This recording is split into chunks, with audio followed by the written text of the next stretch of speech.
आज की इस वीडियो में हम धारिता और संधारित्र पर आधारित न्यूमेरिकल्स को सॉल्व करने वाले हैं। इस वीडियो में हम बात करेंगे कि जो धारिता और संधारित्र पर आधारित जो न्यूमेरिकल्स हैं उन पर बेस्ड जो क्वेश्चंस बनेंगे न्यूमेरिकल्स वो कैसे सॉल्व किए जाते हैं और इनको किस तरीके से किया जाएगा। तो एग्जाम में कई बार क्या है, इस पर आधारित बहुत सारे न्यूमेरिकल्स के बारे में चर्चा की जाती है। तो हम यहाँ पर जो है उन्हीं न्यूमेरिकल्स के बारे में बात कर रहे हैं। तो यहाँ पर देखिए हमने एक क्वेश्चन लिख रखा है और इस क्वेश्चन को क्या है हम सॉल्व करते हैं और देखते हैं कि ये किस तरीके से सॉल्व होगा। ठीक है, तो चलिए इसका सॉल्यूशन करते हैं। पहले पढ़ लेते हैं इसको क्या है। तो ये कह रहा है एक समांतर प्लेट संधारित्र की धारिता 50 माइक्रोफैरड है। एक जो समांतर प्लेट संधारित्र है उसकी धारिता कितनी है, 50 माइक्रोफैरड है। और ये क्या है, वायु में है। किसमें है, वायु में जो संधारित्र की धारिता है वो कितनी है, 50 माइक्रोफैरड है। तथा तेल में डुबोने पर उसकी धारिता 110 माइक्रोफैरड हो जाती है। तो तेल का परावैद्युतांक क्या होगा। एक संधारित्र है हमारे पास, उस संधारित्र की जो धारिता है वो कितनी है, पहले 50 माइक्रोफैरड है। कब, जबकि वो वायु में रखा हुआ है। फिर उसको तेल में डुबो दिया जाता है और तेल में डुबोने पर उसकी जो धारिता है वो 110 माइक्रोफैरड हो जाती है। तो ये बताइए कि जिस तेल में उसको डुबोया गया था उसका परावैद्युतांक क्या है। तो चलिए कैसे सॉल्व करते हैं। सबसे पहले यहाँ पे हम जानते हैं कि हमें कौन कौन सी चीजें दी गई हैं और किस चीज को हमें फाइंड करना है। तो सबसे पहले हमें यहाँ पर सी नोट दिया गया है। सी नोट बराबर कितना है, 50 माइक्रोफैरड। आप कहेंगे सी नोट क्या है। सी नोट का मतलब होता है, यहाँ सी जीरो लिखा हुआ है, ये होती है वायु में धारिता। किसमें होती है, वायु में धारिता। यानी कि वायु में जो धारिता है उसको हम किस में शो कर रहे हैं, सी नोट में शो कर रहे हैं। तो वायु में धारिता कितनी है, इसकी सी नोट है।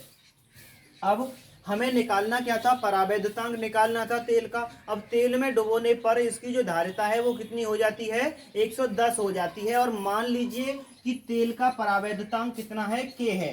तेल का परावैद्युतांक कितना है, के है। तो यानी कि तेल में डुबोने पर सी के, यानी कि अब जो धारिता हमने सी के लिखी हुई है इसका मतलब है के परावैद्युत वाले पदार्थ में इसको डुबोने पर इसकी धारिता कितनी हो जाती है, 100 माइक्रोफैरड 110 माइक्रोफैरड हो जाती है। कितनी हो जाती है, 110 माइक्रोफैरड हो जाती है। तो अर्थात यहाँ पर सी नोट 50 माइक्रोफैरड है, सी के 110 माइक्रोफैरड है। सी के क्या है यहाँ पर, तेल में धारिता, यानी कि वायु में धारिता हमने सी नोट से प्रदर्शित की, वो क्या थी यहाँ पर आपकी 50 माइक्रोफैरड थी। सी के बराबर 110 माइक्रोफैरड है। तो आप के का वैल्यू बताइए, के बराबर क्या है, जहाँ क्या है परावैद्युतांक है, तेल का परावैद्युत। ये क्या है, तेल का परावैद्युतांक। की तेल का जो परावैद्युतांक होगा वो कितना होगा, है ना। चलिए, तो यहाँ पर हम ज्ञात करना चाहते हैं क्या, तेल का परावैद्युत। तो तेल का परावैद्युतांक ज्ञात करें तब हमने क्या बताया था आपके लिए कि जो संधारित्र की धारिता है वो उसे अगर किसी के परावैद्युतांक वाले माध्यम में डुबो दिया जाए तो उसकी धारिता, उसका परावैद्युतांक जो होता है उतने गुना ही बढ़ जाती है। अर्थात जो धारिता है वो क्या होती है, के गुना बढ़ जाती है। अगर मान लीजिए कि उस संधारित्र को हम के परावैद्युतांक वाले माध्यम में डुबो देते हैं। जैसे अगर मान लीजिए किसी का परावैद्युतांक 2 है तो उसकी जो धारिता है वो कितनी हो जाएगी, 2 गुनी हो जाएगी। अगर 3 है तो 3 गुनी हो जाएगी, 4 है तो 4 गुनी हो जाएगी। अब यहाँ पे हमें धारिता नहीं ज्ञात करनी, हमें ज्ञात करना है के का वैल्यू की परावैद्युतांक कितना है। जबकि उसकी धारिता कितनी थी, 50 माइक्रोफैरड, फिर कितनी हो गई है डुबोने के बाद, 110 माइक्रोफैरड। तो यहाँ पर एक सूत्र है सी के बराबर, यानी कि जो उसमें परावैद्युतांक में जो धारिता है वो कितनी होती है, के गुणा सी नॉट। अर्थात वायु में जो धारिता है उसकी कितने गुना होती है, के गुना होती है। यही तो लिखा हुआ है यहाँ पर, और वही चीज क्या है मैंने आपको बताई है। तो यहाँ पर आपको ज्ञात करना है क्या, सी के बराबर, और के का वैल्यू आपको फाइंड ही करना है। सी के का वैल्यू कितना है, यहाँ पर 110 दिया गया है, और सी नोट का वैल्यू कितना दिया गया है यहाँ पे 50। अब क्या करें, 110 है, 50 को कहाँ ले आओ, इसके नीचे ले आइएगा, और बराबर क्या हो जाएगा आपका, के हो जाएगा। और 50 से जीरो कट गया, और यहाँ पर आपका जो के बराबर बचा वो कितना बचा, 11/5। और जब 11 में हम 5 का भाग लगाएंगे तो कितनी बार जाएगा, 2 5 दूनी 10, और फिर कितना बचा, 1 बचा, पॉइंट लगा के फिर से 10 हो गया, और कितना हो जाएगा, फिर से कर देंगे इसको, कितना 5 दूनी 10। तो कितना निकल के आया, के बराबर निकल के आया 2.2। अर्थात जो तेल है उसका परावैद्युतांक कितना है, 2.2 है। आप इस न्यूमेरिकल को सॉल्व करने के बाद हिंदी में सबसे नीचे जाकर के यहाँ पर लिखेंगे कि अतः उस तेल का परावैद्युतांक, यहाँ पर ऐसे लिखना ज्यादा इंप्रेशन अच्छा करता है, परावैद्युतांक 2.2 है। आप इसे ब्लैक पेन से रिमार्क करके लिखिएगा और यहाँ जो आंसर किया है इसको भी आप क्या है बड़े कोष्टक में लिखिएगा। जिस फॉर्मूले का यूज कर रहे हैं आप उसको भी कोष्टक में लिखिएगा और यहाँ पर जो चीजें दी गई हैं इसको क्या है इस तरीके से लिखें। ये चीज आपको फाइंड करनी है तो इसके आगे क्वेश्चन मार्क लगाएं। ये क्या है प्रोसेसिंग है करने का, ठीक है। इस तरीके से करेंगे, नोट करिएगा इसको। अभी एक दूसरा न्यूमेरिकल हमारे सामने दिया गया है। यहाँ पर पढ़िए क्या लिखा हुआ है। यहाँ लिखा हुआ है 400 पिकोफैरेड धारिता के संधारित्र को, कितनी धारिता का है 400 पिकोफैरेड धारिता के संधारित्र को 100 वोल्ट के विभव तक आवेशित किया गया है। 400 पिकोफैरेड धारिता का क्या है संधारित्र है और उसको कितना 100 वोल्ट के विभव तक आवेशित किया गया है। यदि वायु के स्थान पर अभ्रक के बराबर 5 भर दिया जाए तो धारिता कितनी हो जाएगी तथा संधारित्र की पट्टियों पर आवेश की गणना कीजिए। तो यहाँ पे यह कहा गया है कि अगर वहां पे बात की जाती है किसकी, कि अगर यहाँ पे आपका जो पहले जो धारिता है उसकी वो कितनी है, यहाँ पर वो धारिता दी गई है यहाँ पर कितना 400 पिकोफैरेड और फिर उसके बाद इसकी जो धारिता है वो कह रहा है कि उसके बीच में पहले वायु थी तो उसकी धारिता कितनी थी 400 पिकोफैरेड। फिर इसके बीच में क्या भर दिया गया अभ्रक भर दिया गया। अभ्रक कितने का, परावैद्युतांक कितना बताया है उसका 5 बताया है कि 5 परावैद्युतांक वाला अभ्रक भर दिया गया। तो धारिता बताइए और क्या बताइए, पहले तो क्या बताइए उसकी धारिता बताइए और फिर क्या बताइए आप ये बताइए कि संधारित्र की पट्टियों पर आवेश कितना है। और फिर संधारित्र की पट्टियों पर आवेश ज्ञात करने के बाद आप क्या करिएगा वहां पे ये बताना होगा आपके लिए, क्या बताना होगा कि वहां पर उसकी धारिता कितनी हो जाएगी और फिर क्या करना है कि आवेश बताना है। तो चलिए इतनी सी चीज को ही क्या है सॉल्व करते हैं, बाकी कोई चीज इसमें नहीं पूछी है।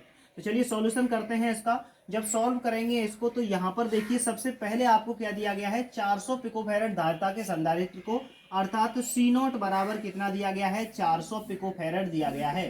400 पिकोफैरेड पीएफ लिख दूं मैं इसको। ये किसमें है सी नॉट, यहाँ पे भी दिखाऊंगा मैं, वहां क्या है ये वायु में धारिता है और पिकोफैरेड को फैरेड में चेंज करने के लिए आप करते हैं 10 की पावर माइनस 12 से मल्टीप्लाई। तो ये हो गया आपका 400 गुणा 10 की पावर माइनस 12 फैरेड। फिर कह रहा है कि उसको संधारित्र को कितने दे V बराबर कितना 100 वोल्टेज पर, कितने पर V बराबर 100 वोल्ट पर क्या कर दिया गया है उसे चार्ज कर दिया गया है।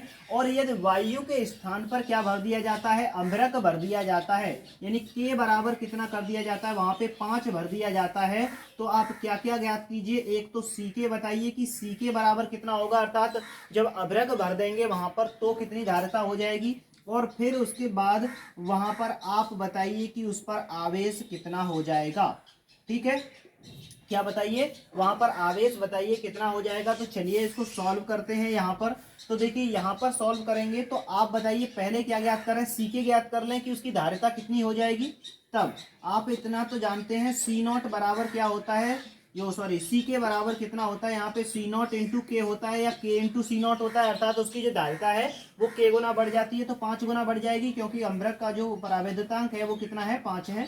तो सी के बराबर सी नॉट का वैल्यू कितना दिया गया है यहाँ पे 400 दिया गया है और गुणा 10 की पावर माइनस 12 लगा देंगे क्योंकि 400 पिकोफैरेड है। और के बराबर आप कितना लगा दीजिए 5 लगा दीजिए, गुणा करिएगा 5 का 4 में गुणा करेंगे तो सी के बराबर कितना हो जाएगा 5 चौक 20 हो जाएगा।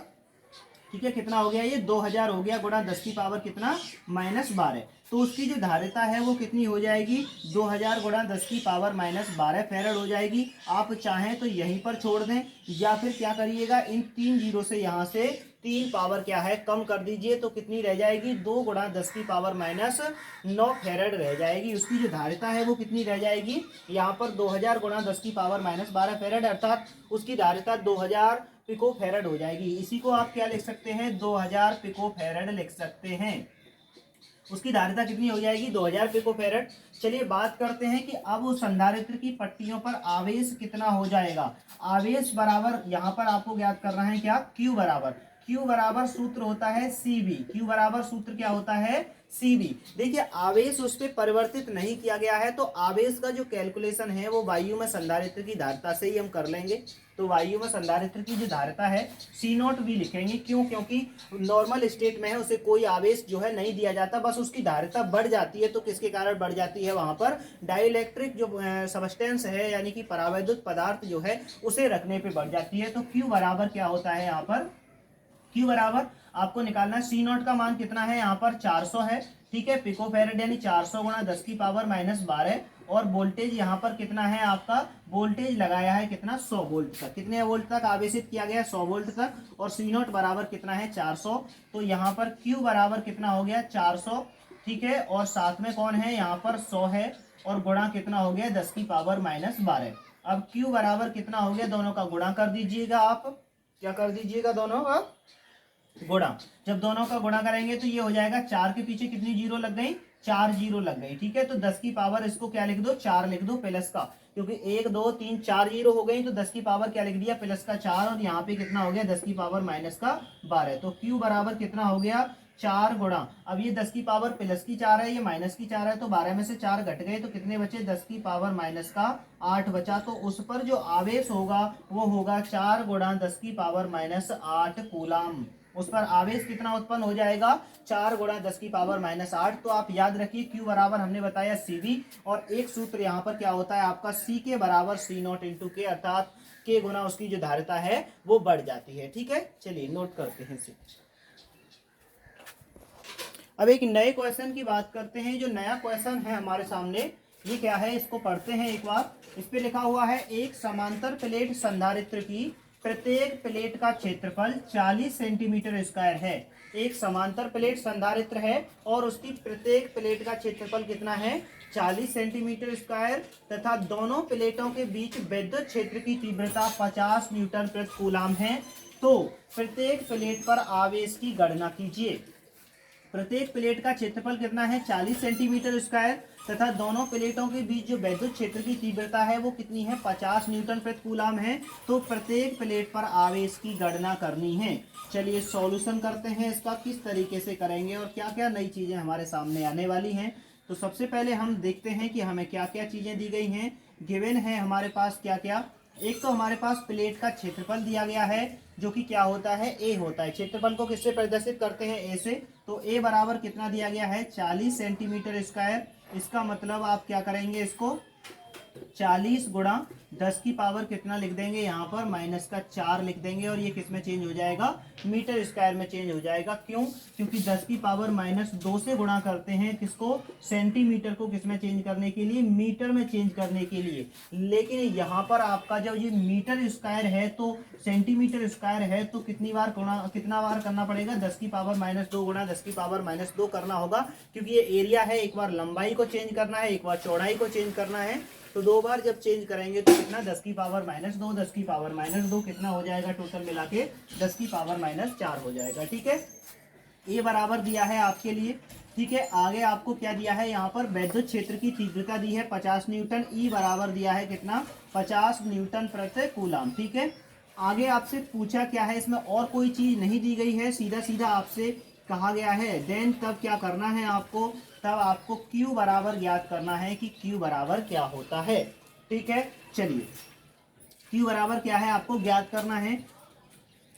अब एक बात बताइए कि Q बराबर आप क्या जानते हैं? Q बराबर आप इतना जानते हैं कि क्या होता है? C इंटू V होता है। Q बराबर क्या होता है? C इंटू V होता है। अब यहाँ पे सवाल में जो चीजें हमें दी गई हैं, ना तो C दिया गया और न ही हमें क्या दिया गया? V दिया गया। तो फिर क्या करें? तो फिर आइए इसको थोड़ा सा मॉडिफाई करते हैं और नई चीजों को निकाल के सामने लाते हैं। Q बराबर, ये क्या है? समांतर प्लेट संधारित्र है। ये क्या है? समांतर प्लेट संधारित्र है। और समांतर प्लेट जो संधारित्र होता है उसकी धारिता कितनी होती है? समांतर प्लेट संधारित्र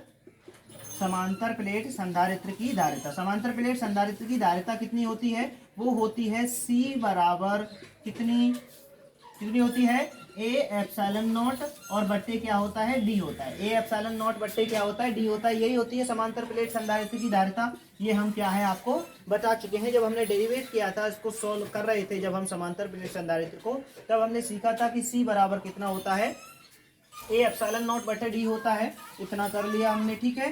तब और अब आ जाइएगा, तो हमने Q बराबर लिखा, इस C की जगह पर यहाँ से देख करके वैल्यू क्या है आप लगाइएगा, तो कितनी हो जाएगी, ये हो जाएगी आपकी A एप्सिलॉन नॉट बट्टे क्या हो गई D, और साथ में क्या हो गया आपका V हो गया, ठीक है। अभी बात नहीं बन रही है, अभी आपको क्या पता है, A का वैल्यू पता है कितना, 40 गुणा 10 की पावर -4। एप्सिलॉन नॉट का वैल्यू आप जानते हैं, एप्सिलॉन नॉट का जो वैल्यू होता है वो कितना होता है, 8.85 गुणा 10 की पावर -12 लगाते हैं आप ना। डी का वैल्यू आपको अभी नहीं पता है और बी का वैल्यू आपको अभी नहीं पता है। जब नहीं पता है तो इसमें जो हमें कुछ दिया है उससे कुछ ना कुछ तो संबंध इसका जरूर होगा, वरना ऐसा सवाल यहाँ पे नहीं है। तो कुछ ना कुछ यहाँ पे जरूर लगा होगा, ठीक है।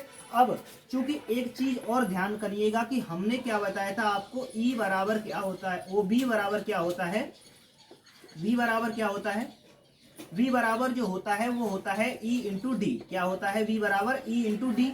ये मैंने आपको पहले बताया, जब हम उसको डेरिवेशन को सॉल्व कर रहे थे, तो v बराबर क्या बताया था, वैद्युत क्षेत्र की तीव्रता, और क्या होती है, दूरी होती है। दूरी यहाँ पे कितनी है, d बताई गई है। अब यहाँ से अगर इस d को हम इसके नीचे ले आए, तो ये E बराबर क्या बन जाएगा, E बराबर बन जाएगा आपका v बट्टे डी। यानी कि d को कहाँ पे ले आए, अगर हम v के नीचे ले आए तो E बराबर क्या बन जाएगा, v बट्टे डी बन जाएगा। और इस v बट्टे डी को आप क्या है, इसकी जगह पर अगर पुट कर देंगे तो यहाँ पर क्या हो जाएगा, खेल कुछ और ही हो जाएगा। यानी v ऊपर है, d नीचे है, तो ये v बट्टे डी बन जाएगा। और v बट्टे डी किसके बराबर होता है, ये होता है जी आपका, किसके बराबर होगा, ये v बट्टे डी यहाँ पे ये बराबर होगा आपके ई के। चलिए आगे बढ़ते हैं। तो अब हम लिखते हैं इसको, Q बराबर ए एप्सिलॉन नॉट बट्टे क्या लिखेंगे यहाँ पर हम, यहाँ पर क्या है V है और यहाँ पर क्या है नीचे D है। ऐसा ही तो लिख दिया आपने, A एप्सिलॉन नॉट है और D को हमने V के नीचे लगा दिया। अब चूंकि V बट्टे D बराबर क्या होता है, E होता है, तो Q बराबर कितना हो गया आपका A एप्सिलॉन नॉट, और यहाँ पर V बट्टे D की जगह पे आप क्या लगा दीजिए, E लगा दीजिए। तो यहाँ पर और आगे की तरफ लिख देंगे, चूंकि जो आपका E बराबर है वो किसके होता है, V बट्टे डी के होता है। E बराबर किसके होता है, V बट्टे डी के होता है। और आपके सामने ये बन के तैयार हो गया, Q बराबर A एप्सिलॉन नॉट E। यहाँ पर A का भी वैल्यू आपको पता है, E का भी वैल्यू पता है और एप्सिलॉन नॉट का भी वैल्यू पता है। तो तीनों वैल्यू जब हम इसमें पुट कर देंगे तो क्या है, हमारा न्यूमेरिकल सॉल्व हो जाएगा, ठीक है। चलिए करते हैं, इधर की दिशा में देखिए, यहाँ पे मैं करके दिखाता हूँ आपको। इधर देखो, अब हमारे पास क्या क्या चीजें हैं, हमारे पास बन के तैयार हुआ Q A एप्सिलॉन नॉट और E, ठीक है। वैल्यू रखिएगा यहाँ पर, Q बराबर A का वैल्यू कितना है, यहाँ पे देखो 40 गुणा 10 की पावर -4, और एप्सिलॉन नॉट का मान कितना है, 8.85 गुणा 10 की पावर कितना -12, और E का वैल्यू कितना है यहाँ पर 50 है, ठीक है। E का वैल्यू कितना है, 50 है। एप्सिलॉन नॉट का वैल्यू रखा और हमने किसका वैल्यू रखा, A का वैल्यू रख लिया, ठीक है। गुणा करिए 50 की और 40 की, Q बराबर 50 और 40 को साथ साथ में ले आइए, तो 50 गुणा क्या ले आए हम, 40 ले आए, ठीक है। और क्या ले आए, 8.85। ये अंक जो भी है, 40 है, 50 है, 8.85 है, पास पास कर लिया। ये 10 की पावर -4 हो गया, और ये क्या हो गया, 10 की पावर -12। जोड़ भी सकते हैं, नहीं भी जोड़ेंगे तो भी कोई बात नहीं। यहाँ के बाद आप पे निर्भर करता है कि आप इसका कैलकुलेशन किस तरीके से करते हैं, आप किस मेथड को यूज करते हैं, कितना सरल कर पाते हैं, उसको इस चीज़ पर बात करती है, और बाकी इसमें कुछ नहीं है। तो गुणा करिए, 5 का 4 में गुणा करेंगे तो ये कितना हो गया आपका, 200 हो गया। गुणा 8 पॉइंट क्या हो गया, 85 गुणा 10 की पावर कितना हो गया, -4 हो गया, और गुणा कितना हो गया, 10 की पावर -12।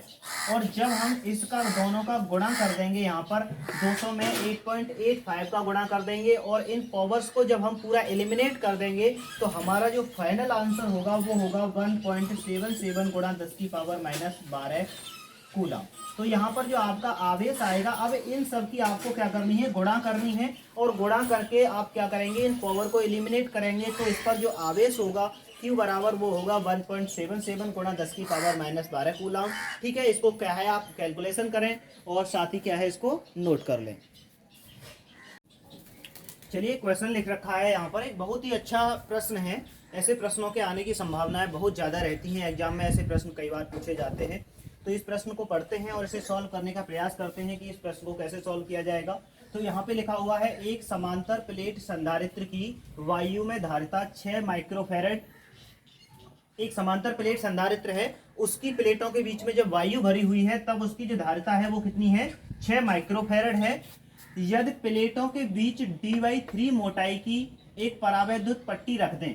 अब कह रहे हैं कि पहले जब वायु थी, उसकी पट्टियों के बीच में वायु थी तो कितनी थी, उसकी धारिता 6 माइक्रोफैरड थी। अब क्या कह रहा है, अब कह रहा है कि यदि प्लेटों के बीच dy3 मोटाई की, कितनी मोटाई की, dy3 मोटाई की एक परावैद्युत पट्टी रख दी जाए तो उसकी धारिता कितनी होगी, जबकि पट्टी का परावैद्युतांक 4 है। ये जो न्यूमेरिकल है ये किस पे बना है, ये इस आधार पे बना है कि यदि कोई समांतर प्लेट संधारित्र है और उस समांतर प्लेट संधारित्र की दोनों प्लेटों के बीच में कोई परावैद्युत पट्टी रख दी जाती है तो उसकी धारिता पर क्या प्रभाव पड़ता है। ये जो डेरिवेशन किया था उसी से संबंधित, उसी से रिलेटेड जो फॉर्मूला हम डेरिवेट करके लाए थे, निकाल करके लाए थे, उसी को यहाँ पे लगाएंगे और हमें ये बताना है कि पट्टी रखने पर उसकी धारिता कितनी हो जाएगी, जबकि उसकी वायु में जो धारिता थी वो कितनी थी, वो थी आपकी 6 माइक्रोफैरड, और जो पट्टी उसके अंदर रखी गई है वो कितने की है, उसका परावैद्युतांक कितना है, 4 है। तो चलिए इसको सॉल्व करते हैं कि किस तरीके से इसे सॉल्व किया जाएगा। चलिए सॉल्यूशन करते हैं। तो सबसे पहले हमें यहाँ पर दे रखा है सी नोट वायु में धारिता है, सी नोट बराबर होता है जी आपका एप्सिलॉन नॉट ए बट्टे डी, यही होता है। सी नोट बराबर क्या होता है, एप्सिलॉन नॉट ए बट्टे डी होता है। ये समांतर प्लेट संधारित्र की धारिता है, जबकि उसकी पट्टियों के बीच में कोई भी परावैद्युत पदार्थ नहीं रखा गया है, तब वो है। तो इसको बराबर अब वहां पर कितना दिया गया है, 6 माइक्रोफैरड दिया गया है, यानी कि 6 गुणा 10 की पावर, माइक्रो को चेंज करने के लिए क्या लगा देते हैं, 10 की पावर -6 लगा देते हैं। मैंने डायरेक्ट लगाया हुआ है, कितना दिया गया है, 6 माइक्रोफैरड दिया गया है, तो इसका मतलब 6 गुणा 10 की पावर -6 फैरड हो गया वो। अब आगे कह रहा है कि उसके बीच में एक पट्टी रख दी गई है, के बराबर कितने की, 4 की, और जो पट्टी के बीच की जो पट्टी की मोटाई है यानी टी बराबर है वो कितनी है, वो है d/3। डी क्या है यहाँ पर, ये प्लेटों के बीच की दूरी है। डी क्या है, प्लेटों के बीच की दूरी है, और प्लेटों के बीच की दूरी की मोटाई की 1/3 गुनी जो है वहां पे पट्टी रखी गई, यानी टी बराबर कितनी मोटी पट्टी रखी गई है वहां पर, जो प्लेटों के बीच की दूरी है उसका 1/3 बराबर की मोटाई की रखी गई है। तो टी बराबर कितना रखा गया है यहाँ पर, d/3 रखा गया है। इसको बड़े गौर से समझिए। के बराबर 4 और टी बराबर कितना, d/3। तो आपको निकालना क्या है, तो आपको सी के बराबर निकालना है। सी के बराबर का मतलब जब उसके मध्य में क्या रख दी गई है, एक पट्टी रख दी गई है, तो पट्टी रखने पर जो धारिता होती है वो कितनी होती है, वो आपको निकालना है। तब समांतर प्लेट संधारित्र की प्लेटों के बीच, समांतर प्लेट संधारित्र की प्लेटों के बीच,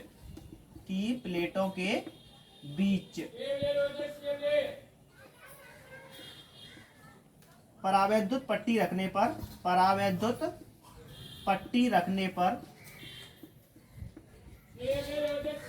प्रभाव, यानी परावैद्युत पट्टी जब उसके बीच में रख देते हैं तो उसका प्रभाव क्या होता है, इस प्रभाव के बारे में बात कर रहे हैं कि उसके परावैद्युत पट्टी जब रख दी गई तो उसका प्रभाव क्या होगा। ठीक है, चलिए तो पट्टी रखने पर उसका जो प्रभाव होता है वो क्या होता है, वो होता है आपका सी के बराबर, यहाँ पर आप इतना तो जानते हैं एप्सिलॉन नॉट ए, और बट्टे क्या होता है d-t, और प्लस क्या होता है t/k, यही होता है। परावैद्युत पट्टी रखने पर जो प्रभाव होता है वो क्या होता है, एप्सिलॉन नॉट ए बट्टे d-t प्लस t/k होता है, यही क्या है, इसका प्रभाव है। और इसके द्वारा यानी अब यही फॉर्मूला निकाला था हमने कि जब पट्टी रख दी जाती है उसके बीच में तो क्या होता है, सी के बराबर होता है वहां पर आपका epsilon not a d-t plus t/k, जहां d दोनों प्लेटों के बीच की दूरी है, t प्लेट की मोटाई है, और k क्या है, परावैद्युतांक है। इनकी जगह पर मान लगाएंगे। एप्सिलॉन नॉट ए की जगह पर कोई भी मान नहीं लगाएंगे क्योंकि ए का जो वैल्यू है वो आपको नहीं पता है, सिर्फ आपको एप्सिलॉन नॉट एक कांस्टेंट है तो आपको पता है, नहीं तो वो भी नहीं पता है।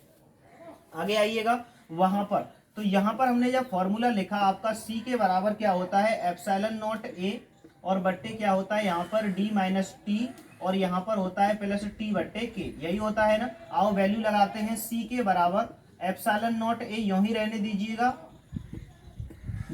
डी है आपका, इस टी की जगह पर आप कितना लगाओ, डी बट्टे 3 लगाइएगा।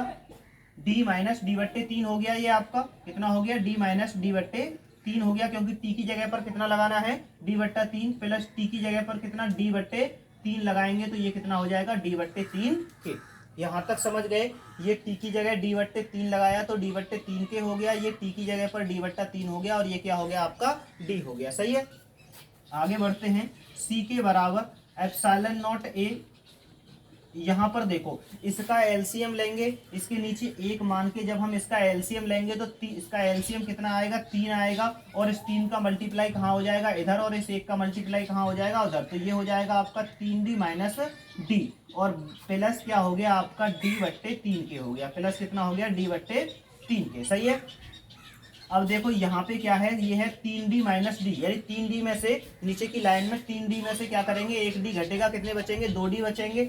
चलो आ जाइए आगे नीचे, तो यहाँ पर क्या होगा आपका, हो गया ये एप्सिलॉन नॉट ए, और बट्टे 3d में से 1d गया तो कितने बचे, 2d बचे, और नीचे कितना बचा, 3 बचा, और प्लस ये क्या हो गया आपका, d बट्टे 3 के। ये कितना हो गया आपका, डी बट्टे 3 के। ठीक है, अब एप्सिलॉन नॉट ए ऊपर है, यहाँ 3d में से 1d गया तो 2d बचे, यहाँ 3 हो गया, यहाँ पर डी बट्टे 3 के हो गया। अब क्या करना है, इन दोनों का एलसीएम लेना है, नीचे नीचे वाला जो पार्ट है इसका 3 का और 3 के का एलसीएम लेंगे और आगे की तरफ बढ़ाएंगे इसको। ठीक है, तो सी के बराबर क्या हो जाएगा, आइए देखते हैं यहाँ पर।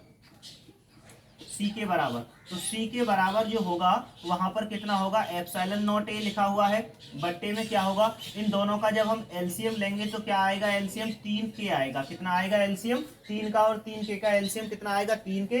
3 का 3 के में भाग लगाएंगे तो कितना, खाली के बचेगा, कितना बचेगा, के। तो ऊपर कितने का गुणा कर देते हैं, 2d के का गुणा कर देते हैं। चलिए एक काम करते हैं, यहाँ पे हमें के का वैल्यू भी दिया गया है तो के का वैल्यू पुट कर देते हैं अब यहाँ पे आके, जिससे क्या होगी, हमें बहुत ज्यादा आसानी होने वाली है। तो चलिए मैं पुट करता हूँ, कहाँ पे पुट करता हूँ, पहले ही यहाँ पर क्या है, 3 के। अब एक बात बताओ, 3 के है और के बराबर हमको दे रखा है कितना, 4। हमने यहाँ पे आके रख दिया, कितना वैल्यू रख दें इसका, 4 रख देते हैं, तो 3 गुणा कितना हो गया, 4, चूंकि के बराबर कितना दिया गया है, 4 दिया गया है, तो ये कितना हो जाएगा, ये हो जाएगा आपका 2d बट्टे 3, और ये हो जाएगा आपका d बट्टे 4 12। यहाँ तक समझ गए आप। ठीक है, इतना पहले नोट करो, फिर इसके बाद क्या करते हैं, आगे बढ़ाते हैं इसको। नोट करो पॉज करके। ठीक है, चलिए अब आगे बढ़ते हैं कि यहाँ पर हमने क्या किया।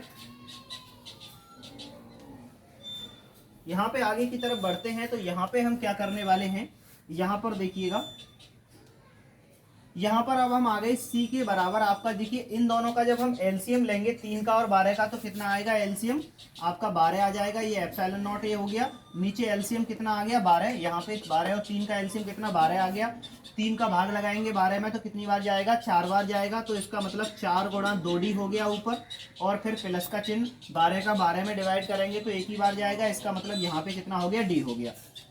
सी के बराबर कितना हो गया, एप्सिलॉन नॉट ए हो गया, क्या हो गया, एप्सिलॉन नॉट ए, और ये हो गया आपका 4 दूनी 8d, और प्लस ये क्या हो गया आपका डी, ये क्या हो गया 4 दूनी 8d, और वो क्या हो गया आपका डी, और ये कितना हो गया आपका 12।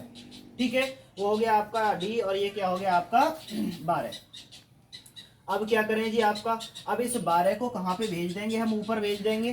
चलिए सी के बराबर कितना हो गया, 12 तो ऊपर चला गया, तो ये हो गया 12 एप्सिलॉन नॉट ए, और ये 8d और 1d कितना हो गया, 9d हो गया, कितना हो गया 9d। 3 से काटिए तो 3 चौक 12 और 3 तिया कितना हो गया 9। तो सी के बराबर कितना निकल के आया, 4/3, 4 ऊपर रह गया, 3 नीचे रह गया, और एप्सिलॉन नॉट ए, और नीचे कितना हो गया आपका डी हो गया। अब बात ये आती है कि अब क्या करें जी आगे। अब एक बात ध्यान रखो कि शुरुआत में जहां आपने ये लिख रखे थे कि इसके बराबर ये है, इसके बराबर ये है, तो C बराबर दिया था आपको कितना, वहां पर 6 माइक्रोफैरड, और C बराबर क्या होता है, एप्सिलॉन नॉट ए बट्टे डी होता है, यानी वायु जब हो प्लेटों के मध्य तब धारिता होती है, तो वो कितनी दी थी, 6 गुणा 10 की पावर माइनस 6। तो इसके बराबर आप कितना लगा देंगे, 6 गुणा 10 की पावर माइनस 6 लगा देंगे, तो आपका उत्तर क्या हो जाएगा, पूरा हो जाएगा। सी के बराबर हो गया यहाँ पे 4/3 गुणा, इसकी जगह पर आप कितना लगाएंगे, 6 गुणा 10 की पावर माइनस 6 लगा देंगे। 3 से इसको काट देंगे तो कितना आया, 4 दूनी 8, तो सी के बराबर निकल के आया 4 का मल्टीप्लाई कीजिए 2 में, तो 4 दूनी 8 गुणा 10 की पावर माइनस 6 फेरड, यानी कि इसका मतलब सी के बराबर निकल के आया 8 माइक्रो फेरड। चाहे तो आप यहीं पे छोड़ दें, इसको यहाँ पे छोड़ेंगे तो ये फेरड में आएगा, आगे बढ़ाएंगे तो 10 की पावर माइनस 6 को क्या कहते हैं हम, माइक्रो फेरड कहते हैं, इसलिए इसकी धारिता कितनी होगी, 8 माइक्रो फेरड होगी। यहाँ पे हमने ये क्यों लगा दिया, क्योंकि एप्सिलॉन नॉट ए बट्टे डी क्या है, वायु में धारिता होती है, क्या होती है ये, वायु में धारिता, यानी जब प्लेटों के मध्य वायु हो तब, और वो आपको दे रखी थी कितनी, 6 माइक्रो फेरड, यानी कि 6 गुणा 10 की पावर माइनस 6 फेरड दे रखी थी। तो इसका यूज एंड में जाकर के हमने क्या है किया है, और इस तरीके से इस न्यूमेरिकल को क्या है हमने सॉल्व किया है। ठीक है, आप इसको क्या है नोट करिएगा।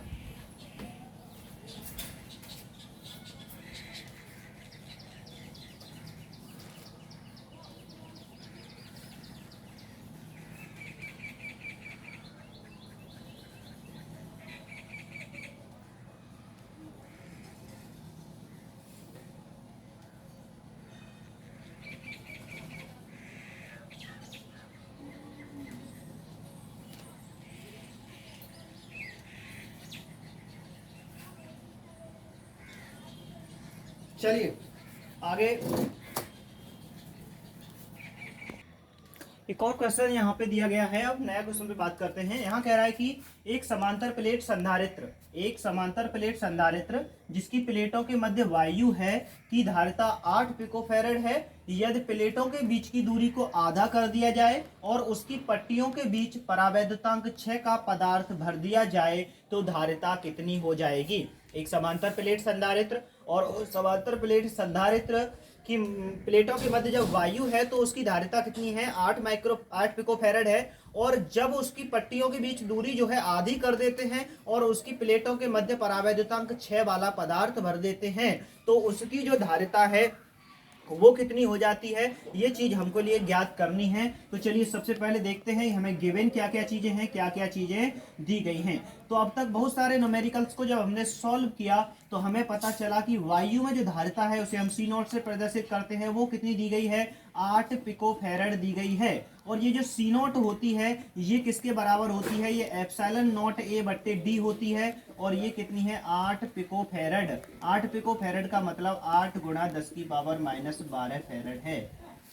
कितनी है, 8 गुणा 10 की पावर माइनस 12 फैरड है। और इसके लिए क्या है, आगे की तरफ हमें ये करना है 1 मिनट 1 मिनट है ना। तो 8 पिकोफैरड 8 गुणा 10 की पावर माइनस 12 पिकोफैरड 12 फैरड हो गया यहाँ पे। अब कह रहा है कि उसकी प्लेट के बीच की जो दूरी है डी डैश बराबर, यानी कि जब आप क्या ज्ञात करना चाह रहे हैं, जब दूसरी कंडीशन में आप धारिता ज्ञात करेंगे तो पहली कंडीशन में प्लेटों के बीच की दूरी डी मान ली हमने, और दूसरी कंडीशन में जो प्लेटों के बीच की दूरी जो है डी डैश वो क्या है, पहली वाली दूरी की आधी है। बाद में जाके जो धारिता होगी उसे सी डैश मानेंगे, डैश करके मान रहे हैं। और अब जो दूरी है दूसरे वाले संधारित्र के लिए प्लेटों के मध्य में वो कितनी हो गई है, वो डी बट्टे 2 हो गई है। कितनी हो गई है, डी बट्टे 2 हो गई है। ठीक है, तो डी डैश बराबर कितना हो गया, यहाँ पे डी बाई 2 हो गया है। ठीक है, और के बराबर कितना है, यहाँ पर 6 दिया है कि वहां पर जो परावैद्युत पदार्थ है के बराबर वो कितना भर दिया गया है, 6 भर दिया गया है। तो आप क्या ज्ञात करिएगा, तो आप सी डैश बराबर बताइए कि वहां पर जो धारिता है किसमें पट्टी पदार्थ भरने के बाद, क्या करने के बाद, पदार्थ भरने के बाद की जो धारिता है उसको आपको क्या है ज्ञात करना है। तो देखो यहाँ पे आइएगा, अब हम सॉल्व करते हैं इसको। तो सी डैश बराबर क्या होगा, एप्सिलॉन नॉट ए बट्टे यहाँ पर क्या होगा, मैंने क्या बताया था आपको कि ये कितने गुना हो जाती है, आपकी के गुना हो जाती है। तो के एप्सिलॉन नॉट ए बट्टे क्या हो गया, यहाँ पे डी डैश हो गया। अब आप कहेंगे कि ये क्या कर दिया आपने, ये के मैंने इसलिए लगाया क्योंकि अब उसमें परावैद्युत पदार्थ है, डी डैश मैंने इसलिए लगाया क्योंकि दूरी अब बदल दी गई है, और जब दूरी बदल दी गई है तो दूरी बदलने के कारण क्या होता है, यहाँ पे अब पुरानी वाली दूरी नहीं लगेगी क्योंकि प्लेटों के बीच की दूरी कम कर दी गई, क्षेत्रफल पे कोई फर्क नहीं डाला गया है। तो सी डैश बराबर क्या होगा आपका, यहाँ पे आइएगा, यहाँ पर के है उसे यूं ही रहने दीजिए, एप्सिलॉन नॉट ए है उसे यूं ही रहने दीजिए, लेकिन डी डैश बराबर क्या है, वहां पर देखिए क्या दिया गया है, डी बट्टे 2 दिया गया है। तो डी डैश की जगह पर आप क्या कर दीजिए, डी बट्टे 2 कर दीजिए। क्या कर दीजिए, डी बट्टे 2, और ये 2 को कहाँ ले जाएंगे आप ऊपर। तो सी डैश बराबर कितना हो जाएगा फिर, सी डैश बराबर हो जाएगा, 2 ऊपर पहुंचेगा तो ये हो जाएगा 2 गुणा के, और क्या हो जाएगा एप्सिलॉन नॉट ए बट्टे क्या हो गया डी हो गया। हो गया। यहां पर देखिए के एप्सिलॉन नॉट ए बट्टे क्या हो गया डी बट्टे 2 हो गया, और ये 2 को कहां ले गए हम ऊपर ले गए, तो 2 गुणा के एप्सिलॉन नॉट ए हो गया। आइए सबकी वैल्यू रख देते हैं। तो सी डैश बराबर निकालने के लिए 2 है आपका, के का वैल्यू कितना दिया गया है यहाँ पे 6 दिया गया है, 6 लगाइए। अब बचा यहाँ पे क्या आपका एप्सिलॉन नॉट ए बट्टे डी, और इस पूरे का वैल्यू जो है वो कितना दिया गया है 8 पिको फेरेड दिया गया है।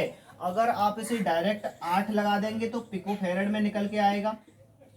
अगर आपने इसको क्या कर दिया डायरेक्ट 8 लगा दीजिए तो आपका जो आंसर है वो किस में निकल के आएगा पिको फेरेड में निकल के आएगा।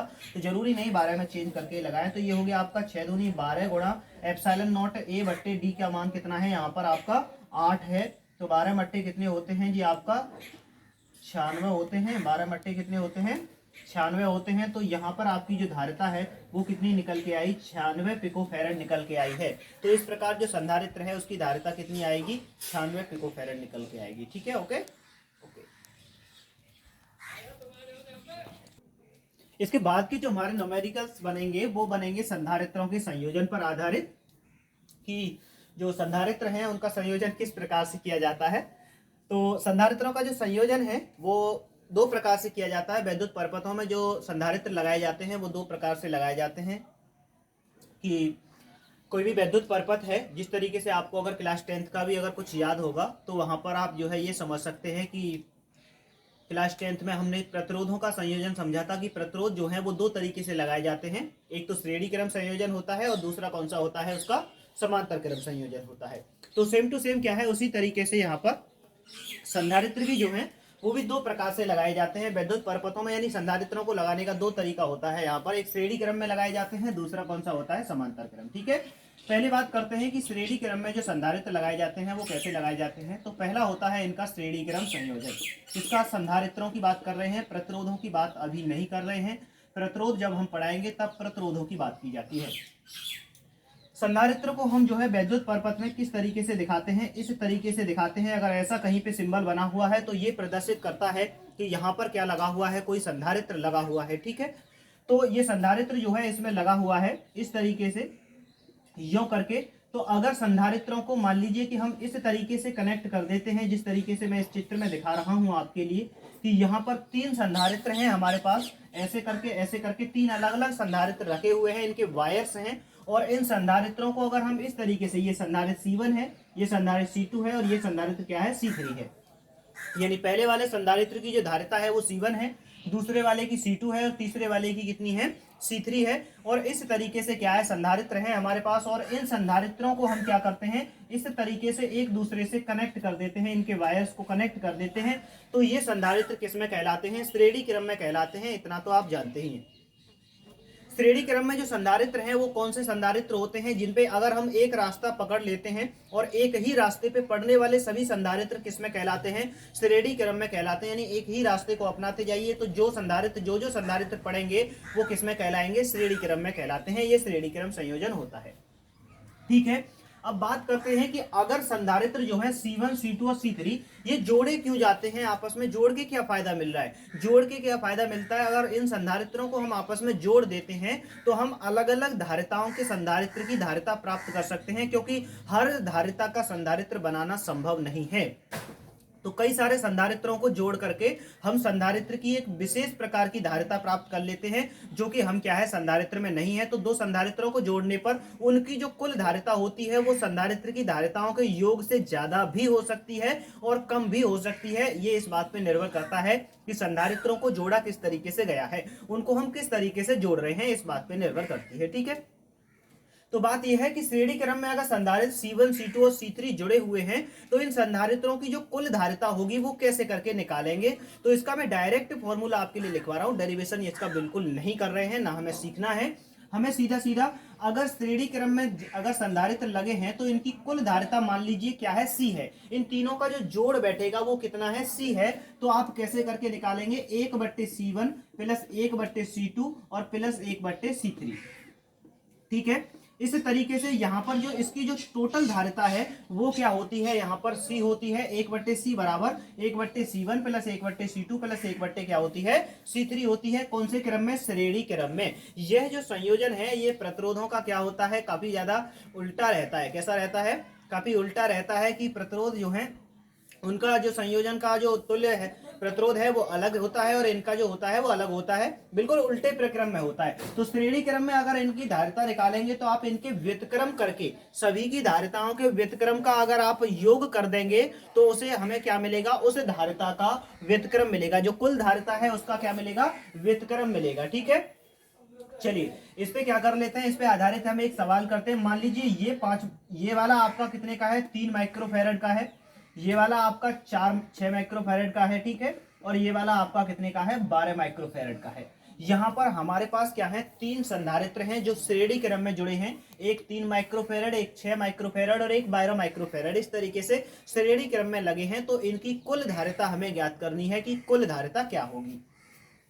यहाँ C1 बराबर कितना है, 3 माइक्रोफैरड है। C2 बराबर कितना है, यहाँ पर 6 माइक्रोफैरड है। C3 बराबर कितना है, हमारा 12 माइक्रोफैरड है। तो अब आपको कुल धारिता ज्ञात करनी है। क्या ज्ञात करनी है, कुल धारिता, यानी जो संयोजन है उसकी क्या करनी है, कुल धारिता किसकी, संयोजन की। ठीक है, संयोजन की।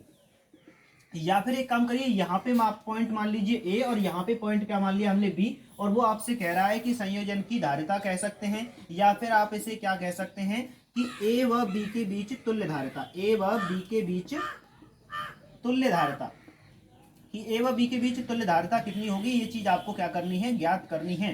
ठीक है, ए व बी के बीच क्या करनी है आपको, तुल्य धारिता। चलो सूत्र लगा देते हैं। 1/C बराबर कितना होता है, 1/C1 plus 1/C2 plus 1/C3 होता है। ठीक है, आगे आइएगा आप 1/C बराबर 1/C1 का मान रखो 3, 1/6 रखो और C2 का मान रख दिया ये, और फिर क्या रख दिया आपने, प्लस का निशान लगा के 1/12। ओके, 1/C बराबर कितना हो गया आपका, यहाँ पे आपने क्या लिख लिया, एलसीएम ले लिया इसका कितना, 12।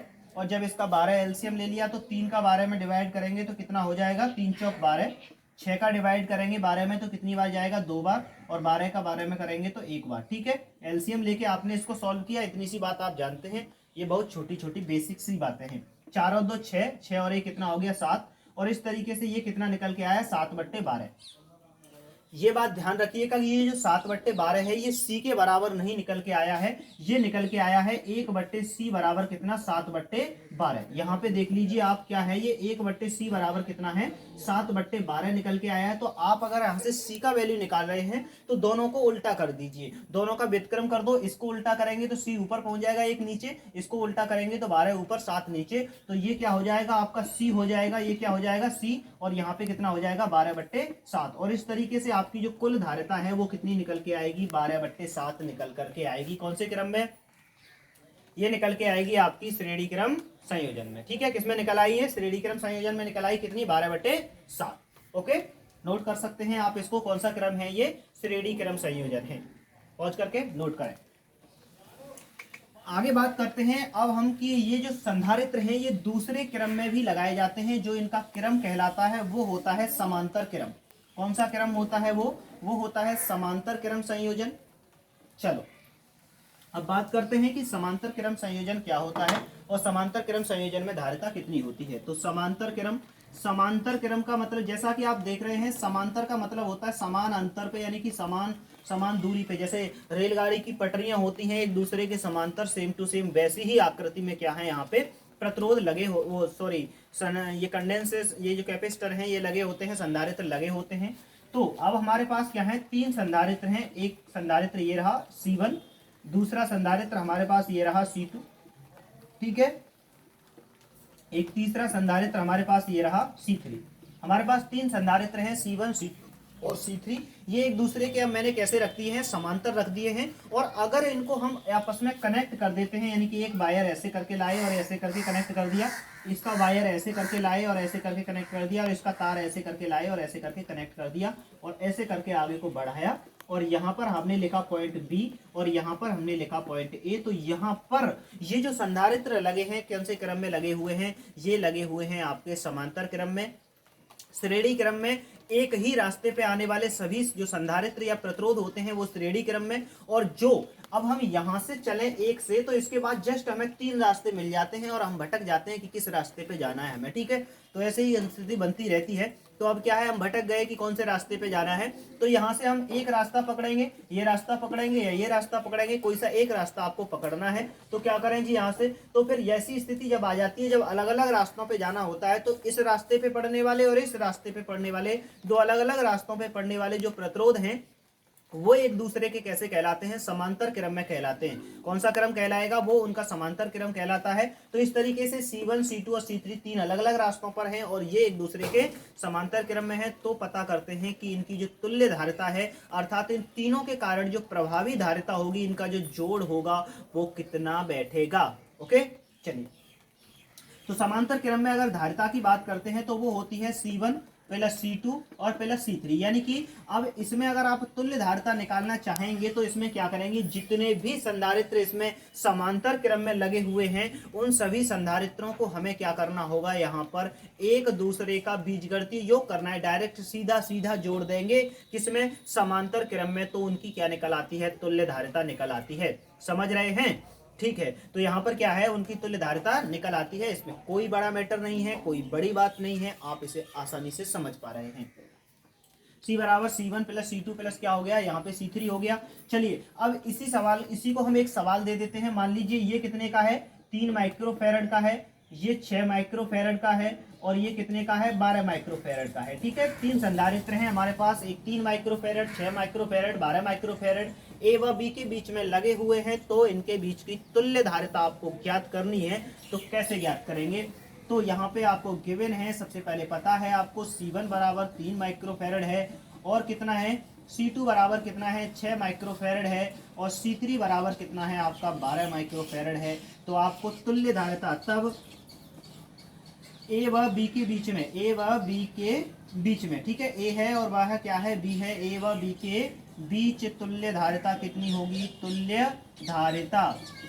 अब यहाँ पे चूंकि लिख दीजिएगा, चूंकि C1, C2 व C3 आपस में समांतर क्रम में हैं। C1, C2 व C3 आपस में कौन से क्रम में हैं, समांतर क्रम में हैं। ओके, कौन से क्रम में लगाए गए हैं, ये C1, C2 और C3 आपस में समांतर क्रम में लगाए गए हैं। तो C बराबर कितना हो गया, C1 plus C2 plus C3, तीनों का जोड़ कर दीजिए। अगर जोड़ना भी नहीं आता है तो दोबारा से आप नर्सरी की क्लास में जाकर एडमिशन लीजिए, ठीक है।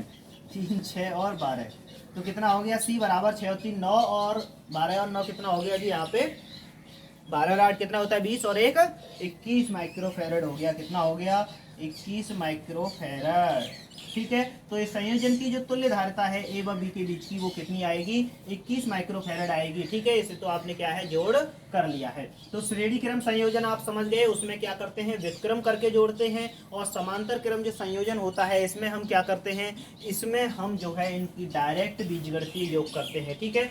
ये हमने 2 सिंपल और काफी ज्यादा सरल सवालों को किया है। अब हम लेंगे इसके बाद एक जस्ट सा कठिन सा सवाल। तब तक आप इसको क्या है, पॉज करें और फॉर्मूले को नोट करें। एक न्यूमेरिकल अब हमने बना रखा है। यहाँ चित्र, इस क्वेश्चन में आपसे क्या कहा गया है, इसमें कहा गया है कि जो सामने जो चित्र आपके लिए दिया गया है, ये जो परपथ बनाया गया है, इस परपथ में जो संधारित्र लगे हैं, इसमें ए व बी के बीच तुल्य धारिता ज्ञात कीजिए कि ए और बी के बीच में जितने भी कैपेसिटर लगे हुए हैं, उनका टोटल जो कैपेसिटी होगा, जो कैपेसिटेंस होगा, वो कितना होगा। चलो, तो उससे पहले इनको नाम दे देते हैं। इस वाले संधारित्र को हमने नाम दिया C1, इसको C2, इसको C3 और इसको नाम दे दिया हमने C4। C1 कितने का है, 100 माइक्रोफैरड का, C2 कितने का है, 200 माइक्रोफैरड का, C3 किसका है, 200 माइक्रोफैरड का और C4 किसका है, 100 माइक्रोफैरड का है। और अब हम देखना चाहते हैं कि A व B के बीच में तुल्य धारिता कितनी होगी। उसके लिए आपको पहले ये पता करना है कि कौन कौन से जो कैपेसिटर हैं वो श्रेणी क्रम में हैं और समांतर क्रम में हैं, ठीक है।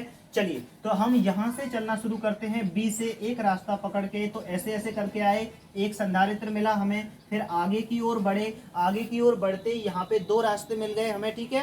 कितने रास्ते मिल गए हैं, 2 रास्ते मिल गए हैं। और इन 2 रास्तों पे जाते ही हम क्या करें, फिर 2 रास्ते हैं और इन 2 सॉरी वो इनकमिस। अब यहाँ पे आते ही हमें क्या हो गया, दो रास्ते मिल गए। जब दो रास्ते मिल गए हैं यहाँ पे, तो इसका मतलब है कि इस रास्ते पे पड़ने वाले और इस रास्ते पे पड़ने वाले, कौन से पे, इस पे पड़ने वाले और इस रास्ते पे पड़ने वाले जो वो होंगे संधारित्र, वो कैसे होंगे, समांतर क्रम में होंगे। ठीक है। और फिर हमने एक रास्ता पकड़ लिया, कौन सा, ये वाला। इस रास्ते पे जब हम गए तो एक ये पड़ा आपको, फिर ये पड़ा, दोनों एक ही रास्ते पे पड़े, तो इसका मतलब C2 और C3 किसमें है, श्रेणी क्रम में है। और इनके ये जो C1 है ये दूसरे रास्ते पे पड़ रहा है, इसलिए कौन से क्रम में है, ये आपका समांतर क्रम में है। ठीक है। तो यहां से ऐसे करके चले, यूं करके चले, और यहां से चलने पे ये श्रेणी क्रम में है, लेकिन इन दोनों के श्रेणी क्रम में ये क्या है, समांतर क्रम में है। ठीक है। तो पहले क्या करें, पहले इन दोनों को जोड़ के, C2 और C3 दोनों किसमें है, श्रेणी क्रम में है। इन दोनों को जोड़ के क्या बना लेते हैं, हम एक बना लेते हैं। इन दोनों को जोड़ के क्या कर लें, एक कर लें। ये जोड़ के क्या हो जाएगा, एक हो जाएगा। और फिर क्या होगा, उसको, जो इन दोनों का जोड़ आएगा, उसको हम इस वाले के किस में जोड़ देंगे, समांतर क्रम में जोड़ देंगे। ठीक है। इन दोनों का जो जोड़ आएगा, इन दोनों की जो तुल्य धारिता आएगी, वो एक कैपेसिटर की तरह कार्य करेगी। और फिर इन दोनों का जो जोड़ आएगा, उसको किसमें जोड़ देंगे, इसके समांतर क्रम में जोड़ेंगे, क्योंकि इन दोनों का जोड़ इसके किसमें है, समांतर क्रम में है। फिर इन, इतना कर लें पहले। ठीक है। और फिर उसके बाद हम देखेंगे क्या करना है आपके लिए। ठीक है। तब सॉल्यूशन करते हैं यहाँ पे। तब यहाँ पर हम क्या लिखें, C2 व C3 समांतर क्रम, सॉरी श्रेणी क्रम में है। C2 व C3 श्रेणी क्रम में है। कौन से क्रम में है ये, C2 व C3 श्रेणी क्रम में है। थोड़ा सा मामला टिपिकल हो सकता है आपके लिए, तो आप क्या है, डरे नहीं, बस क्या है, इसको थोड़ा सा मोर एक्सरसाइज करें। अपने मॉडल से देख सकते हैं, अन्य सोर्स से क्या है, इसे पढ़ सकते हैं, लेकिन बेहतरीन है कि आप क्या है, यहीं पर गौर करें ज़्यादा। तो C2 व C3 श्रेणी क्रम में है।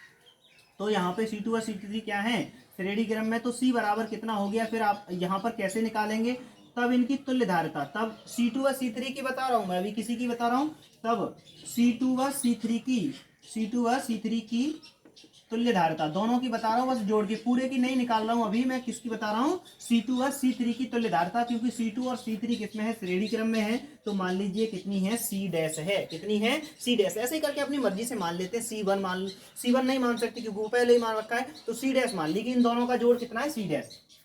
C2 व C3 की तुल्य धारिता कितना होगा, वो आपका 1/C डैश बराबर कितना होगा, 1/C1 प्लस 1/C2। क्यों, क्योंकि ये किसमें है, श्रेणी क्रम में है। तो 1/C डैश बराबर 1/C1 का मान कितना है, यहाँ पे आपका C1 का मान कितना हो गया है, 100 है। और C2 का मान कितना है, यहाँ पर आप, सॉरी, C1 नहीं है यहाँ पे, C2 और C3 है, सॉरी गलती हो गई। वो क्या था, C2 और C3 निकालना है। तो 1/C डैश बराबर कितना, 1/C2 और 1/C3 होगा। तो 1/C2 ये कितना है आपका, 200 है। ये भी कितना है आपका, 200 है।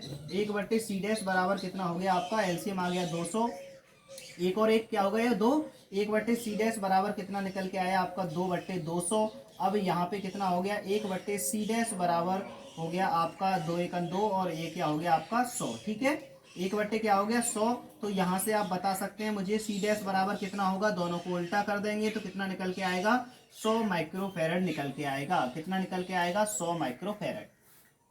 इसका मतलब समझ रहे हैं कि इन दोनों का जो जोड़ है वो क्या है, वो उन दोनों का जोड़ अब 100 माइक्रोफैरड है, यानी 200 का दोनों का जोड़ जो है वो 100 माइक्रोफैरड के बराबर बैठा। तो अब हम क्या करें, इस कैपेसिटर को, यानी इसकी जो C डैश निकल के आई है वो किसकी तरह, इन दोनों की जगह किसका कार्य करेगी, C डैश कार्य करेगी। अब C डैश और C1 किस में आ गए, दोनों समांतर क्रम में आ गए। इसका मतलब ऊपर जितना भी ये जालसा बना है, इसको समेट के क्या कर देते हैं, एक बना देते हैं। इसको समेट के क्या कर देते हैं, एक बना देते हैं। तो यहां पर क्या समझ में आया आपके कि C डैश व C1, C डैश व C1, C डैश क्या है, दोनों का जोड़, और C1 समांतर क्रम में है। किसमें है, समांतर क्रम में है, क्रम में है। तब इनकी तुल्य धारिता, तब इनकी तुल्य धारिता, तब इनकी तुल्य धारिता निकाल लेते हैं बेटा कि इनकी तुल्य धारिता क्या होगी। सही है। तब इनकी तुल्य धारिता क्या होगी, तब इनकी जो तुल्य धारिता होगी वो क्या होगी, C बराबर, अब C तो कह नहीं सकते इसको क्योंकि अभी पूरी नहीं निकली है, तो ये तो निकाला आपने C डैश, यहाँ पे मान लीजिए कितना है, C डबल डैश। ऐसे ही करके मानते चले जाते हैं। ठीक है। ये क्या हो गया, C डबल डैश, C1 और कौन सा, इन दोनों का जो जोड़ था C डैश किसमें है, समांतर क्रम में। और जब समांतर क्रम में होंगे तो कैसे जोड़े जाते हैं, ऐसे करके C डैश और C1 को डायरेक्टली जोड़ देते हैं समांतर क्रम में। सी डबल डैश बराबर कितना हो गया, सी डैश का मान कितना है 100 है और C1 का मान भी कितना है 100 है, और दोनों को जब जोड़ देंगे तो कितना निकल के आया 200 माइक्रोफेरेड निकल के आया। कितना निकल के आया 200 माइक्रोफेरेड। बेटा अब यहाँ पे हमने क्या कर दिया है, यहाँ पे अब जो है हमने इस पूरे को जोड़ के क्या कर दिया है, एक कर दिया। इस संधारित्र को, इसको और इसको, तीनों का जोड़ निकाल के हमने तैयार कर दिया है, और तीनों का जो जोड़ बैठ रहा है वो कितना बैठ रहा है 200 बैठ रहा है, जो कि क्या है सी डबल डैश है, जो कि कितना है सी डबल डैश। ठीक है, अब ये चित्र कुछ इस तरीके से नहीं बन जाएगा, ये चित्र कुछ इस तरीके से नहीं बन जाएगा कि हमने जोड़ के पूरा कितना कर दिया, ऐसे करके कर दिया।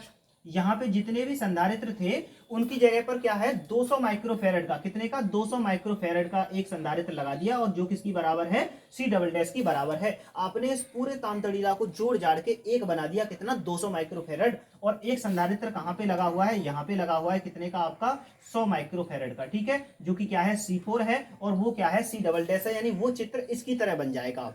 सबको जोड़ के एक कर दिया आपने, सबको जोड़ के एक कर दिया। अब चलो एक रास्ते पे तो ऐसे करके आए और ऐसे करके गए, तो क्या है अब ये श्रेणी क्रम में ही पड़ेगा ना, एक ही रास्ते पे पड़ेगा। इसका मतलब सी डबल डैश और C4 किस में है, श्रेणी क्रम में है। सी डबल डैश और C4 किस में आ गए हैं, श्रेणी क्रम में। यानी कि जब हम यहां से चलते हैं तो C4 और ऊपर का यहां के बाद ही तो दो रास्ते बनते हैं। अब जो दो रास्ते थे उनको समेट के हमने खत्म कर दिया, और खत्म करके हमने उनका रिजल्ट निकाल दिया कितना 200। तो यहां से हम चलेंगे तो जो 200 वाला जो खत्म करके समय समाट के लाए थे वो इसके एक ही रास्ते में तो पड़ेगा, और घूम के हम क्या है यूं आ जाएंगे। तो इसका मतलब क्या है, श्रेणी क्रम में है। तो यहां से पता चला आपको क्या कि सी डबल डैश तथा C4, सी डबल डैश तथा C4 आपस में श्रेणी क्रम में है। किस में है, आपस में श्रेणी क्रम में है। किस में आ गए हैं बेटा, ये श्रेणी क्रम में आ गए हैं, श्रेणी क्रम में है। किस में है, श्रेणी क्रम में है। तो सी डबल डैश तथा C4 आपस में किस में है, श्रेणी क्रम में है। तो यहां से क्या समझ में आता है आपके कि तब तुल्य धारिता, तब तुल्य धारिता। अब किसकी धारिता निकाल लेंगे, टोटल परपथ की निकाल लेंगे। तब परपथ की तुल्य धारिता, तब परपथ की तुल्य धारिता कितनी होगी, परपथ की तुल्य धारिता होती है यहाँ पे आपकी C बराबर, यहाँ पे बट्टे में करेंगे क्योंकि किसमें है ये श्रेणी क्रम में। तो 1/C बराबर कौन कौन है श्रेणी क्रम में, 1/C डबल डैश है और 1/ क्या है C4 है। ऐसा ही तो करेंगे, C डबल डैश और C4 आपस में किसमें है, श्रेणी क्रम में है। तब परपथ की तुल्य धारिता 1/C बराबर 1/C डबल डैश और 1/C4 है। इसको क्या कर लेंगे हम आपस में अब जोड़ेंगे। उससे पहले इसको क्या है पॉज करें और नोट करें। इरेज करता हूं मैं इसको।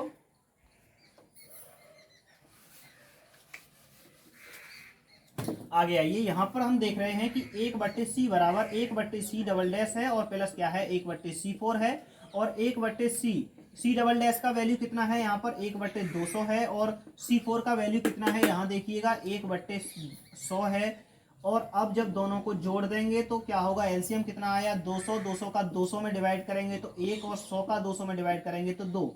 1/C बराबर 2 और 1 कितना आया 3, और नीचे कितना आया 100।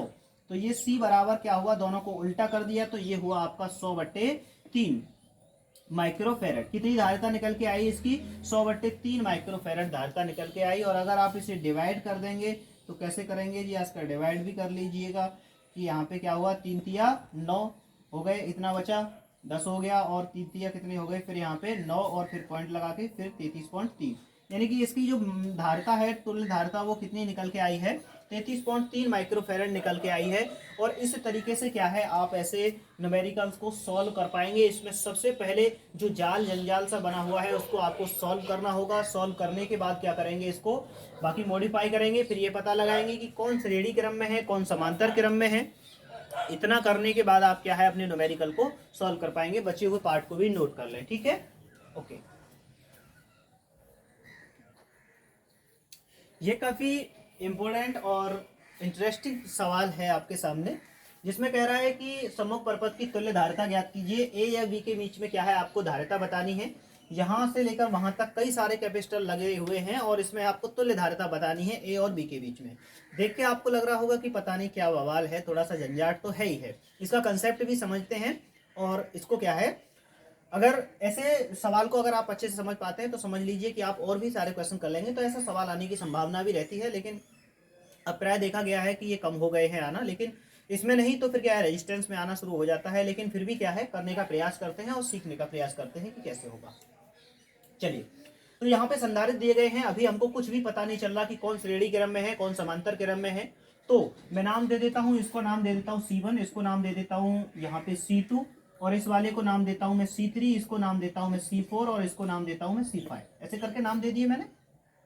अब यहाँ पे क्या करना है कि अब इस पे चल के इसका ये जो चित्र है, इस चित्र से अगर आप करेंगे तो बहुत भारी पड़ता है, मुश्किल पड़ता है। अब इसके चित्र को मैं दूसरे रूप में बनाता हूं, यानी कि ये जो बना हुआ है जंजाल सा, इसको सही करते हैं। यहां से शुरू करते हैं। मैंने लिया ए, यहां से ए लिया, इसके बाद हमारे सामने क्या आ गए, दो रास्ते आ गए, यानी कि मैं दो रास्ते बना दूं, ए से आगे चलेंगे दो रास्ते, एक इधर और एक ऊपर की तरफ। ठीक है, ऊपर की तरफ जाए इस वाले पे तो एक संधारित्र पड़ता है इसमें, कौन सा, 3 माइक्रोफेरेड का पड़ गया। कौन सा पड़ता है, 3 माइक्रोफेरेड का। ठीक है, और दूसरे वाले रास्ते पे आए तो यहाँ पर भी क्या पड़ता है, एक 3 माइक्रोफेरेड का संधारित्र पड़ता है। ये बिंदु ए है, यहाँ से ऊपर को है तो भी एक 3 माइक्रोफेरेड का पड़ता है, इधर की दिशा में गए तो भी एक 3 माइक्रोफेरेड का पड़ता है। ये हो गया आपका C1, और ये क्या हो गया, 3 माइक्रोफेरेड का आपका C2। अब जब हम इस रास्ते पे चल रहे हैं, आगे चले और फिर चलते चलते क्या होता है, ऐसे करके गए और हम बी तक जाना चाहते हैं, तो यो गए यो गए यो, और ऐसे करके यहाँ तक गए हम, यहाँ तक। तो यहाँ पे एक और संधारित्र मिलता है हमको, इसका मतलब इसी रास्ते पर क्या है, एक और संधारित्र आपको मिलेगा ऐसे करके। वो कौन सा है, C2 है, जो कि कितने का है, 3 माइक्रोफेरेड का है। यो गए हम ए से, ऐसे करके जा रहे हैं यो करके और वहां तक पहुंच रहे हैं। वही किया है मैंने, ऐसे करके गए और वहां तक, कहां तक पहुंच गए हम, बी तक पहुंच गए। कहां आ गया, बी कहां आ गया, यहां पर। ठीक है, अब सेम टू सेम ऊपर वाले रास्ते पे गए थे, सेम टू सेम नीचे वाले रास्ते पे आओ। नीचे वाले रास्ते पे यूं चले हम, तो ऐसे करके आए, 3 माइक्रोफेरेड का संधारित्र मिला हमें। फिर इसके बाद हमें आगे की तरफ हम बढ़ रहे हैं, तो इसका मतलब हमें इसी क्रम में ऐसे करके गए और यूं गए, और फिर क्या मिला हमें, एक 6 माइक्रोफेरेड का संधारित्र मिल गया। तो हमने 6 माइक्रोफेरेड का एक संधारित्र बना दिया, कौन सा, C4।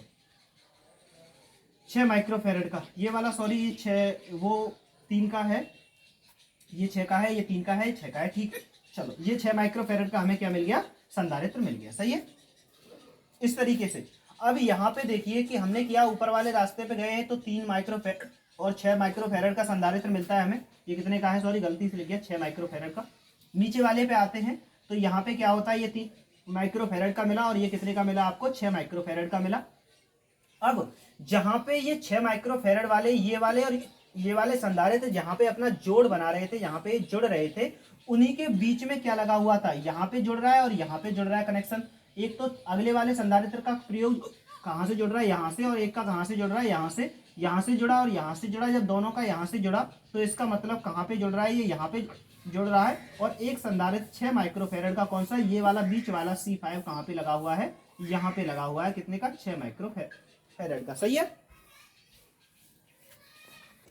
अभी क्या करना है कि आप इतना समझ गए कि मैंने इसे तोड़ के कैसे दूसरे रूप में बना दिया। वही सवाल है, वही चित्र है, बस दूसरे रूप में बनाया। ए से शुरू हुए तो 2 रास्ते मिलते हैं ऐसे करके हमें, यहां से इधर वाला और इधर वाला। ऊपर वाले रास्ते पे जाओ तो 3 माइक्रोफेरेड का एक संधारित्र मिलता है। आगे बढ़ने पर फिर उसी क्रम में, श्रेणी क्रम में, एक 6 माइक्रोफेरेड का संधारित्र मिलता है, और हम कहां पहुंच जाते हैं, बी पर। सेम टू सेम आ गए, नीचे वाले में भी बी पर। यहां से ए से चलते हैं, नीचे वाले रास्ते पे चले, इस वाले रास्ते पे तो एक 3 माइक्रोफेरेड का मिलता है। कितने का मिलता है, 3 माइक्रोफेरेड का। मैं यहाँ लगा देता हूँ इसको तोड़ के, ठीक है, अच्छा लगेगा। फिर इसके बाद आगे इसी क्रम में, श्रेणी क्रम में, दूसरा संधारित्र जुड़ा होता है, कितने का, ऐसे करके यहाँ से 6 माइक्रोफेरेड का, जो कि कौन सा है, C4 है। C4 मैंने यहाँ पे लगा दिया, वहां पहुंच गए। C5 इन दोनों के बीच में लगा हुआ है, तो मैंने C5 इन दोनों के बीच में लगा दिया है ऐसे करके। ठीक है, इस बिंदु को अगर हम नाम दें P, और इसको नाम दें हम Q, और इसको नाम दें हम कौन सा, PQ, और इसको नाम दे देते हैं हम S, और इसको नाम दे देते हैं हम T। ठीक है, इसको नाम दे दिया हमने कौन सा, P, और इसको नाम दे दिया हमने Q, और इसको नाम दे दिया हमने R दे देते हैं। चलो इसको क्या दे देते हैं, R, और इसको नाम दे देते हैं हम कौन सा, S। ऐसे करके P नाम दिया, इसको Q, और इसको दिया हमने R, और इसको नाम कौन सा दे दिया, S। और इस स्थिति को जांचने के लिए, जब ऐसा चित्र आता है, तो ऐसी स्थिति आती है, तो यहाँ पर एक फैक्ट लगता है, पहले आप उसे समझिएगा। हम यहाँ पर लिखेंगे कि चित्र सम्मुख परिपथ, यानी कि जो परिपथ दिया गया है आपको, सम्मुख परिपथ, सम्मुख परिपथ एक संतुलित व्हीटस्टोन सेतु है, संतुलित व्हीटस्टोन सेतु है। ये क्या है, सम्मुख पर्पज जो दिया गया है वो क्या है, एक व्हीटस्टोन सेतु है। कैसा, संतुलित। व्हीटस्टोन सेतु क्या होता है वो समझिएगा। व्हीटस्टोन सेतु में क्या होता है, इस भुजा में लगा हुआ और इस भुजा में लगा हुआ, यानी ये वाली भुजा और ये वाली भुजा का जो अनुपात है वो इस वाली भुजा और इस वाली भुजा के अनुपात के बराबर होता है।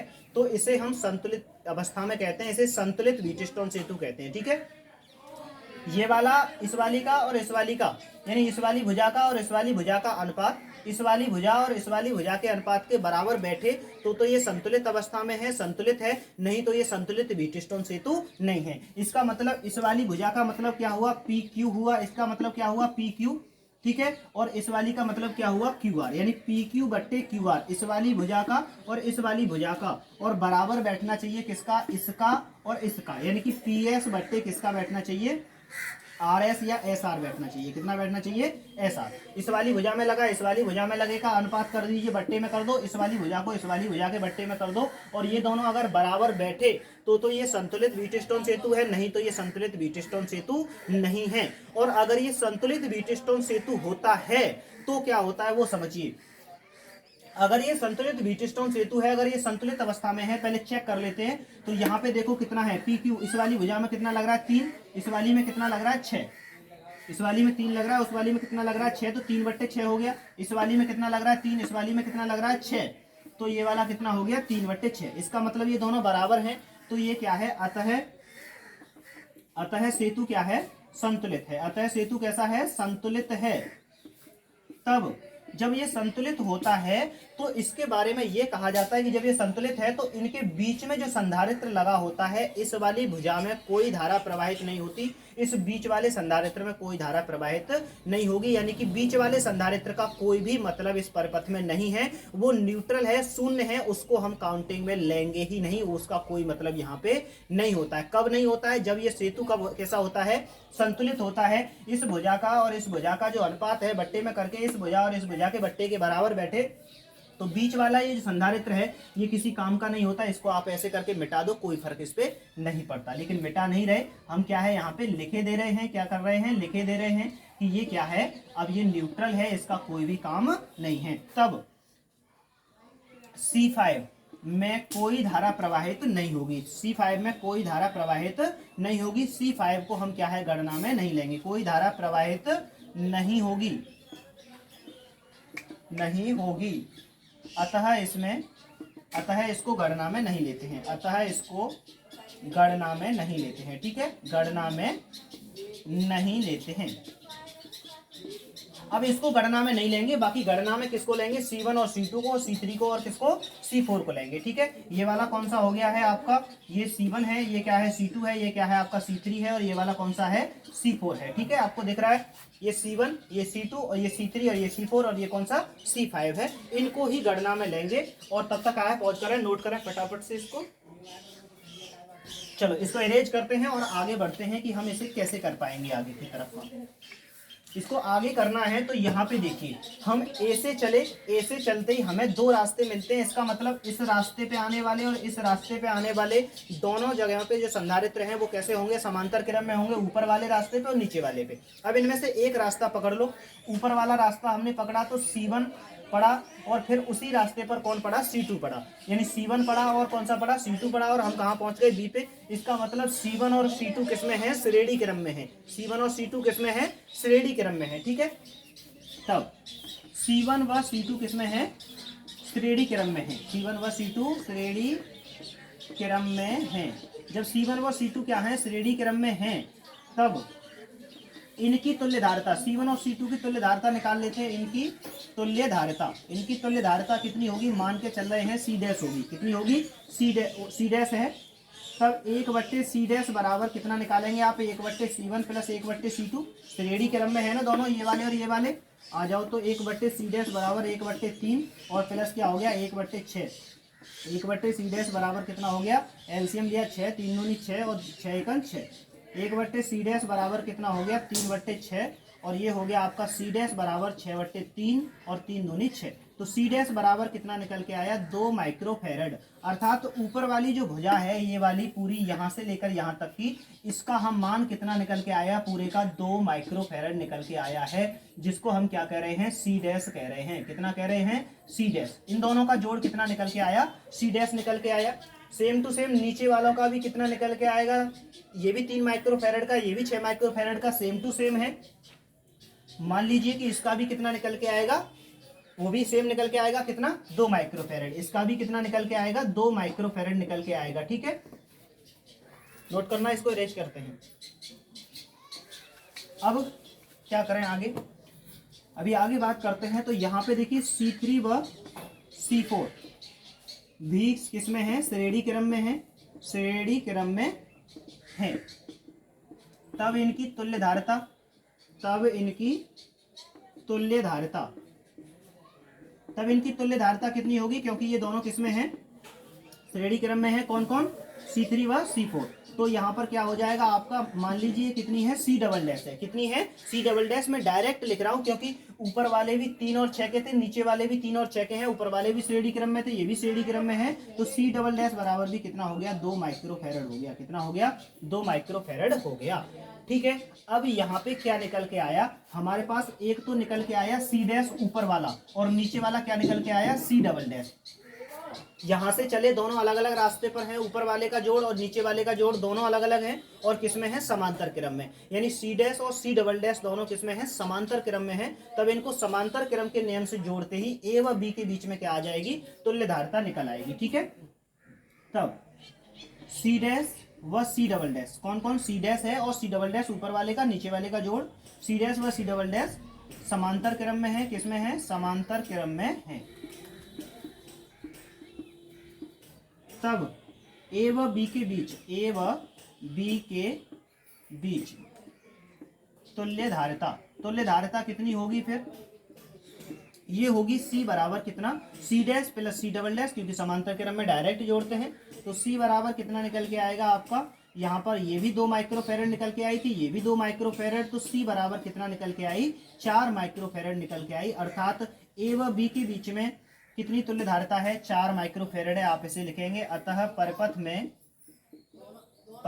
में A व B के मध्य, A व B के मध्य तुल्य धारिता, तुल्य धारिता 4 माइक्रोफेरेड है। कितनी है, 4 माइक्रोफेरेड है। ठीक है, A व B के बीच में तुल्य धारिता कितनी है, 4 माइक्रोफेरेड है। इस तरीके से क्या है, आप इसे नोट भी कर सकते हैं। और इस तरीके से क्या है, हमने बहुत सारे न्यूमेरिकल्स को क्या है सॉल्व किया, और धारिता वाले इसमें सवालों में बहुत सारे सवाल हैं जिनको क्या है आप करना सीख भी गए होंगे। ठीक है, ओके।